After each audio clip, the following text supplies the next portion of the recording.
Hello, Oklahoma.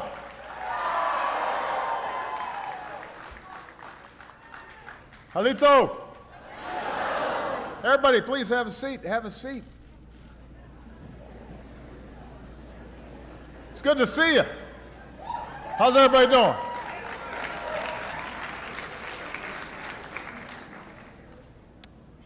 First of all, Michelle says hi.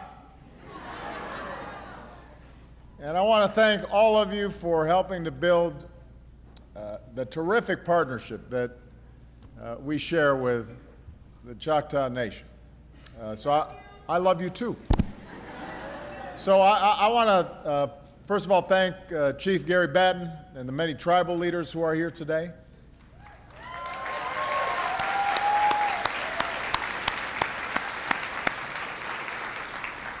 I want to thank the extraordinary young people that I just had a chance to meet with.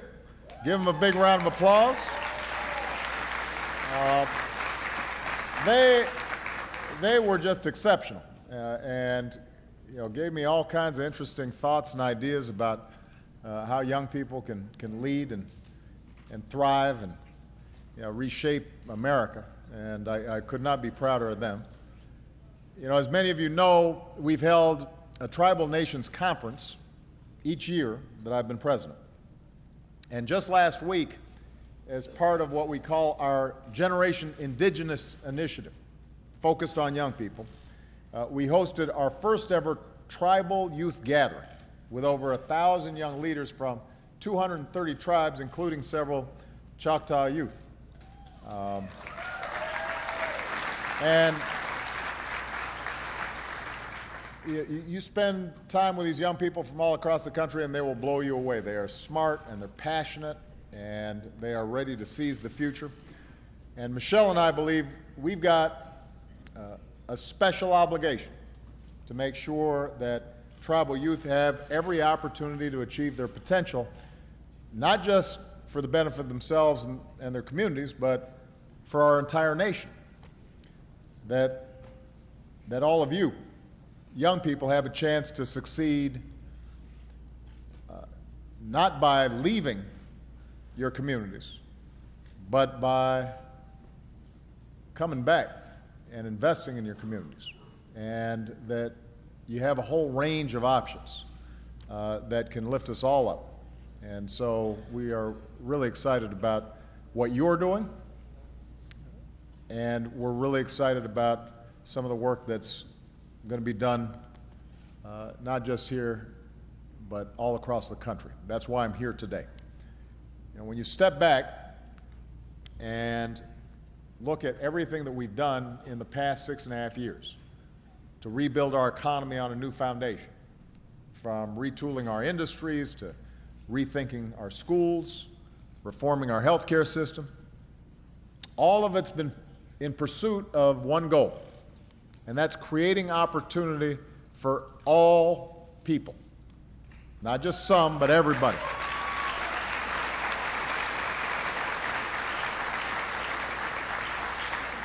And thanks to the hard work and the resilience of the American people, the work we've done is paying off. So our businesses have created 2.8 million new jobs over the past 64 months in a row. That's the longest streak of private sector job growth on record.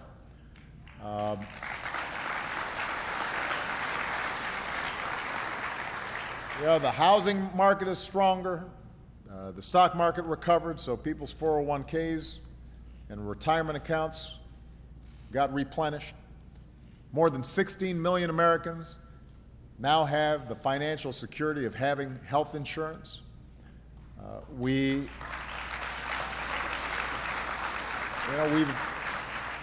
invested in clean energy.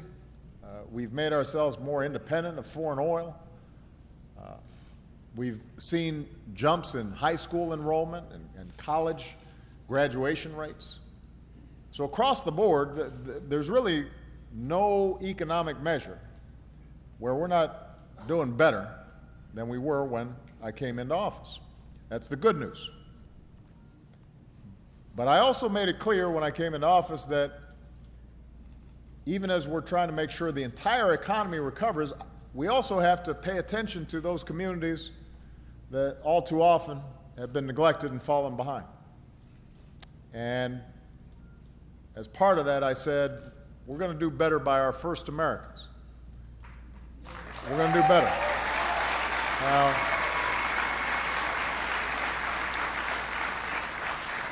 Now, we can't reverse centuries of history, broken treaties, broken promises.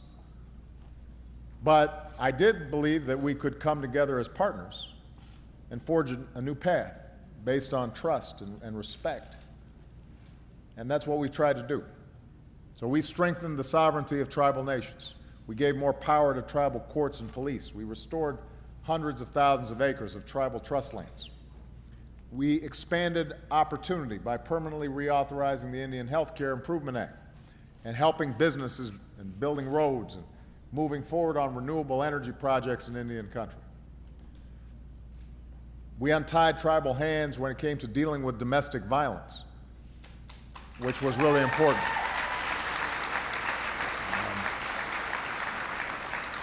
Here in Oklahoma, we designated the Choctaw Nation as one of America's first promise zones, areas where the federal government is partnering with local communities and businesses to jumpstart economic development and job creation, expand educational opportunities, and increase affordable housing and improve public safety.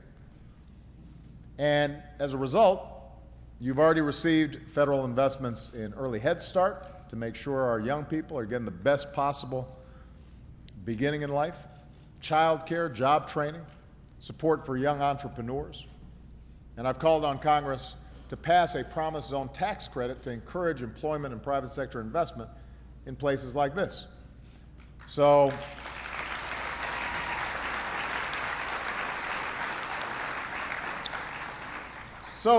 we've made a lot of progress, not just in Indian country, but in America as a whole.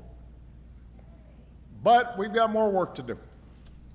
We've got more work to do, especially because the economy around the globe is changing so fast. So today I want to focus on one way we can prepare our kids and our workers for an increasingly competitive world. A way that we can help our entrepreneurs sell more goods here at home and overseas. A way where we can get every American ready to seize the opportunities of a 21st century economy. Today, we're going to take another step to close the digital divide in America and make sure everybody in America has access to high-speed broadband internet. We're taking some initiatives today to make that happen. Now, I don't really have to tell you why this is important. Even old folks like me know it's important. In this digital age, when you can apply for a job, take a course, pay your bills, order pizza, even find a date by tapping your phone, the internet is not a luxury, it's a necessity. You cannot connect with today's economy without having access to the internet. Now, that doesn't mean I want folks on the internet all the time. I always tell young people when I meet them, sometimes they have the phone up. I'm standing right in front of them. And I got to tell them, young man, put down that phone, shake the hand of your president. Then after you shake my hand and look me in the eye and told me your name, then you can maybe go back to taking pictures.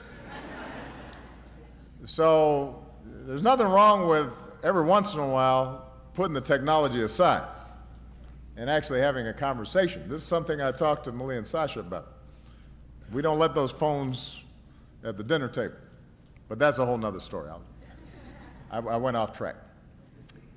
But if you're not connected today, then it's very hard for you to understand what's happening in our economy. Now, here's the problem.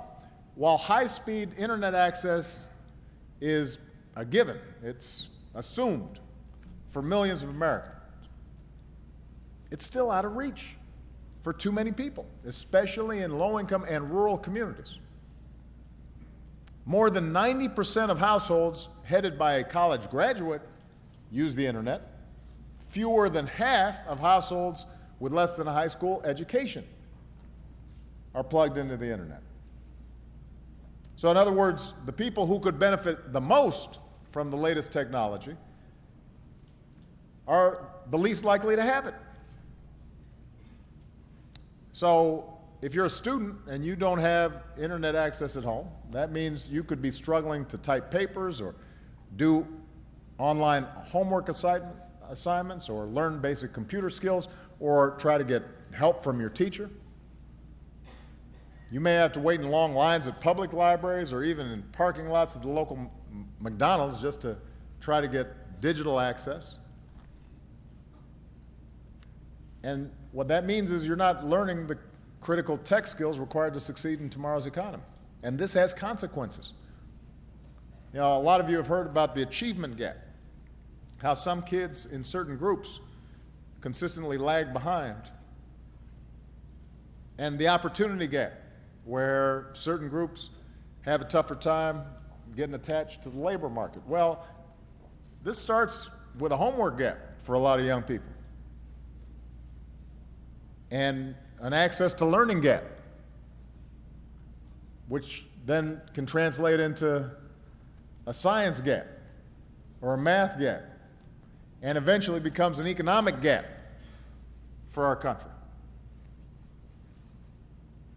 And that's not what America's about. America doesn't guarantee you success. That's never been the promise. But what America does stand for, has to stand for, is if you're willing to work hard and take responsibility, then you can succeed, no matter where you start off.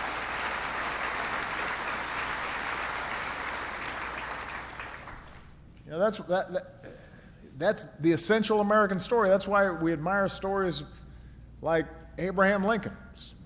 Starts off in a log cabin, teaches himself to read and write, and becomes our greatest president. That's what America's supposed to be about. And in an increasingly competitive global economy,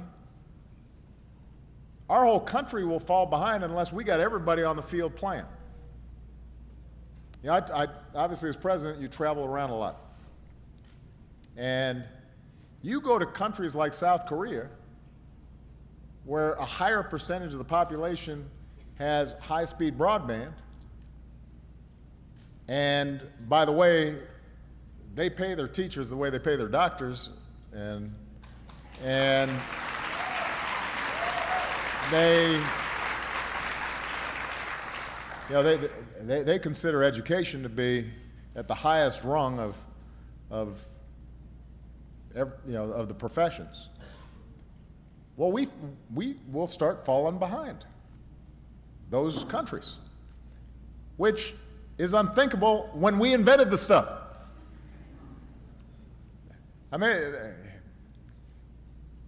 it's American ingenuity that created the internet, that created all these technologies. And the notion that now we'd leave some Americans behind in being able to use that while other countries are racing ahead, that's a recipe for disaster. And it offends our most deeply held values. A child's ability to succeed should not be based on where she lives, how much money her parents make. That's not who we are as a country. We've got a different standard. We're people who believe we should be able to go as far as our talents and hard work will take us. And just because you don't have money in your household to buy fancy technology, that should not be an obstacle. You know, we've been doing a lot to encourage coding and STEM education, math and science and technology education. And unfortunately for too many of our kids, that's something that's viewed as out of reach. Listen, people are not born coders. It's not as if suddenly, you know, if you're born in Silicon Valley, you can figure out how to code a computer. That's not what happens. Is kids get exposed to this stuff early, and they learn. They soak it up like sponges. And somewhere among the millions of young people who don't have access to the digital world could be the next Mark Zuckerberg, you know, the next Bill Gates. Some of them might be right here in the Choctaw Nation.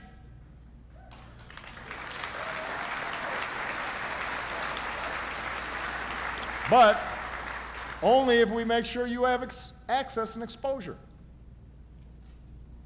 If we don't give these young people the access to what they need to achieve their potential, then it's our loss. It's not just their loss. So that's why my administration has made it a priority to connect more Americans to the internet and close that digital divide that people have been talking about for 20 years now. We've invested so far in more than 100,000 miles of network infrastructure. That's enough to circle the globe 4 times. We've laid a lot of line. We've supported community broadband. We've championed net neutrality rules to make sure that the internet providers treat all web traffic equally. And then we launched something called ConnectEd. And this was targeted at making sure that every school was connected and classrooms were connected. And we're now well on our way to connecting 99% of students to high-speed broadband in their classrooms by 2018, and that includes here in Durant. So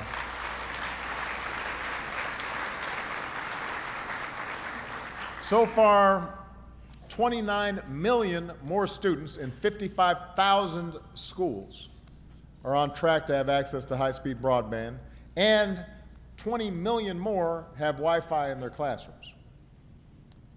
And last year, when I visited Standing Rock Nation in North Dakota, I announced that Verizon would connect 10 native student dorms.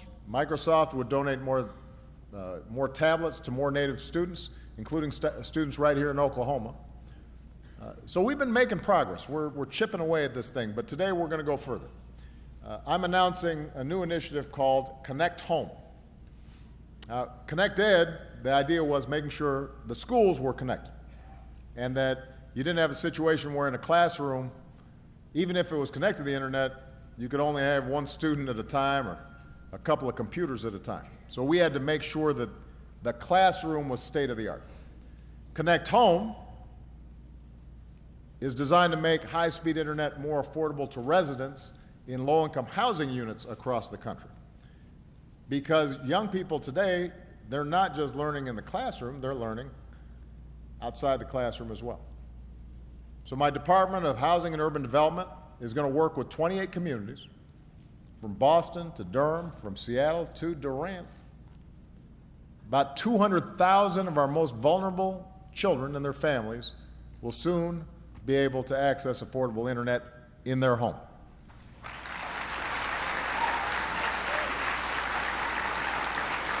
Now, I want to give credit where credit is due. This is not something government does by itself.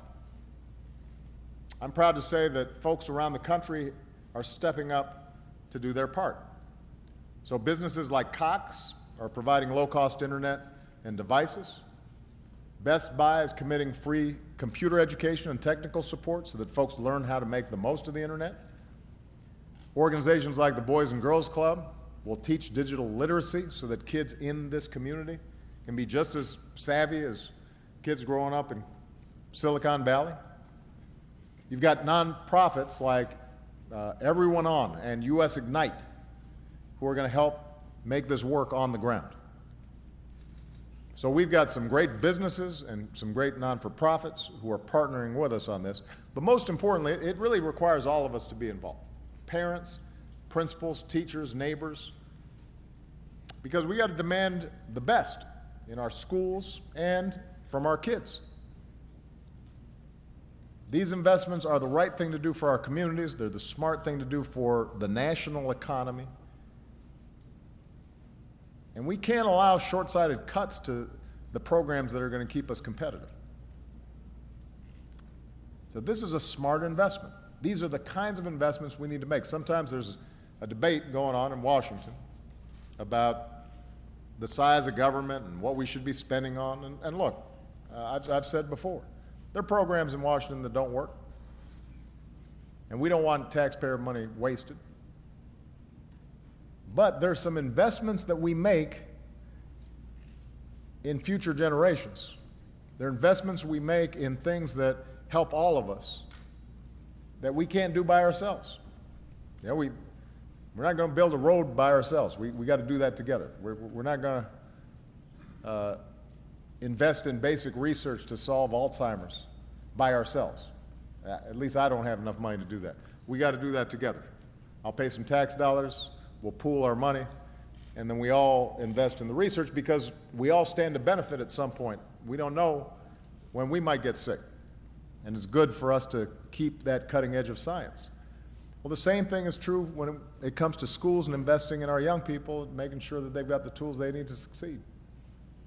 So this idea of ConnectHome, just like ConnectEd, this is going to make the difference for a dad who can now, because it's not just for the kids, now he can learn a new skill and apply for a better job after work because he's working a tough shift to pay the rent, but he knows he wants to advance. He may be able to take an online course because he's got access to the internet, and that could make all the difference in his family and his future. This will make the difference for the young entrepreneur. Got a great idea, wants to start a business, can start it from her home. This will make a difference for the student who can now download the resources he needs to study for that exam that's coming up. And then maybe come up with a new theory that's going to make a difference in our understanding of the world. This will make a difference for young people like Kelsey Janway. Where's Kelsey? Okay. There's Kelsey right here. Just stand up, Kelsey, so everybody can see. See? So, all right, Kelsey, I know this is embarrassing, so you can sit down for a second. Kelsey's 16 years old, proud member of the Choctaw Nation. This might be a game changer for her. When she was younger, her family only got phone reception if they stood on a particular rock in their yard or on the top windowsill in their bathroom. Is that right? You remember the rock. It was this particular rock. So today, she's got spotty, slow internet service at home. And at school, service is just as bad, which makes it tough for students like Kelsey to learn the skills they need for success. Meanwhile, a high school nearby has much better technology. It gives those kids an advantage that she doesn't have. Now, even though she's seen many of her peers get caught up in trouble, lose motivation, and maybe drop out of school, Kelsey's keeping on pushing. She works 2 jobs, belongs to 11 organizations. Now, we're going to need to talk about that. That's a lot of organizations. I don't know where you're finding that time. She's leading a youth council where she helps guide some of her peers. And she says that even the slow internet that she's got, probably that buffering thing's coming up all the time, is getting on her nerves. Nevertheless, that's opened up her mind and introduced her to views outside of her own. I have a sense of a bigger world out there. That's what Kelsey says. And that glimpse of what's possible, that can change everything. So last week, Kelsey represented Choctaw Nation at the White House Tribal Youth Gathering. Had a chance to hear from Michelle, right? And she plans to return to the White House one day as president. So I'm just keeping the seat warm for her until she gets there. But I wanted to point out Kelsey having to stand on a rock trying to get phone service as an example of what we're talking about here. There are amazing young people like Kelsey all across the country. I meet them every day. Talented, smart, capable, of every race, of every ethnicity, every faith, every background. They've got big dreams. They're just poised to succeed. And they're willing to work through all kinds of obstacles to make great things happen. But they've got big dreams. We've got to have an interest in making sure that they can achieve those dreams. Kelsey These young people all across the country, they deserve a country that believes in those dreams and that invests in those dreams and that loves them for their dreams.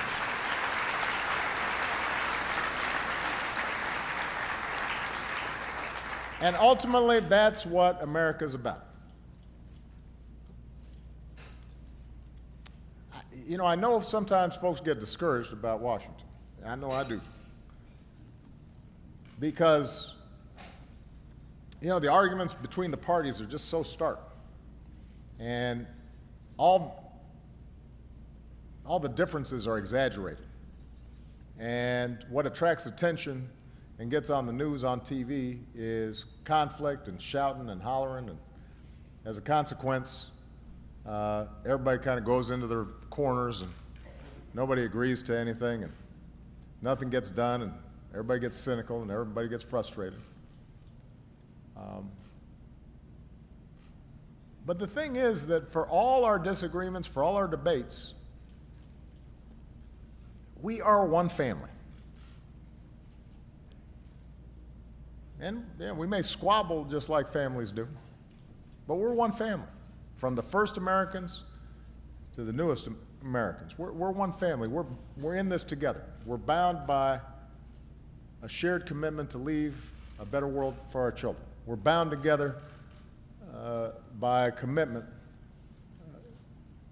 to make sure that that next generation has inherited all the blessings that we inherited from the previous generation. And that requires work on our part. It requires sacrifice. It requires compromise. And it requires that we invest in that future generation. That we're thinking not just about taking care of our own kids, because I know Malia and Sasha will be fine, but I want to make sure Kelsey's fine. I want to make sure every one of these young people are fine. I want to make sure that some kid stuck in the inner city somewhere, that they've got a shot. I can't do it for them, but I want to make sure at least that they got a shot. I want to make sure that somebody down in some little border town in Texas, whose parents maybe never went to college, that they got a dream and they've got a shot. And I'm willing to do something about that. And we all have to be. When we make those commitments to all of our children, the great thing about it is the blessings are returned back to us. Because you end up having a workforce that is better educated, which means suddenly companies want to locate, which means businesses start booming, which means businesses start hiring, which means everybody does better. So not only is it the right thing to do, it's the smart thing to do. That's our tradition. It's not Democratic or Republican, it is the American tradition, and we forget that sometimes because we're so caught up in our day-to-day politics. And we listen to a bunch of hooey on TV or talk radio that doesn't really tell the truth about what's going on. So I'm proud of Kelsey, I'm proud of these young people, I'm proud of Choctaw Nation, and I surely am proud of these United States of America. Let's get to work and make sure we're leaving the kind of country we want for our kids. God bless you. God bless the United States of America. Thank you.